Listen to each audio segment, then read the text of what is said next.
fi rawahu Muslim. Rudi katika hadithi sahihi anosema Mtume Muhammad sallallahu alayhi wasallam, yule mtu yoyote anesali sala yake haraka kama robot, anasema yule ni mwizi wa swala. Hadithi aliyopokea Imamu Muslim, anasema Mtume Muhammad, tilka salatul munafiqin, hii ndiyo sala ya wanafiki. Angalia sasa alivyoelekeza, yajlisu yarkubu shamsa hatta idha karna shaitan, wanawacha waumini na kwenda kusali, wao wanakaa, wanapenda kuchelesha swala mpaka wakiona jua linataka kuzama, qama, ndipo anasimama na kuitekeleza salatul asr, fanaqaraha 4, anaidonyoa mara 4. Hakusema anaswali, bali anaidonyoa mara 4.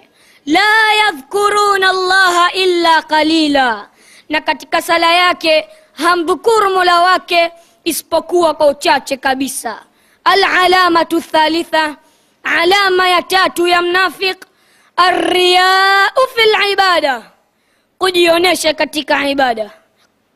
Nafik siku zote aswali kwa ajili ya Allah, bali anaswali kwa ajili ya watu.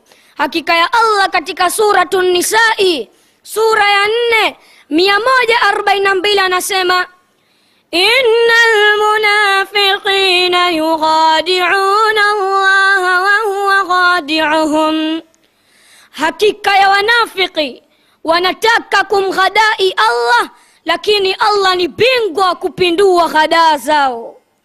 Wa idha qamu ila salati, na watakaposimama kwa ajili ya swala, qamu kusala, wanasimama kwa uvivu wa hali ya juu. Yurauna an-nasu, wanaonesha watu tu. Wala yadhkuruna Allaha illa qalila, na katika sala yake hamdhukuru Mola wake isipokuwa kwa uchache kabisa.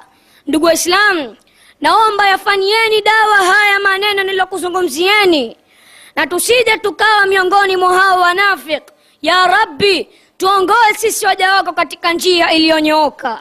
Wa hadha, salamu alaykum wa rahmatullahi wa barakatuh. Wa alaykum salam wa rahmatullahi wa barakatuh. Barakallahu.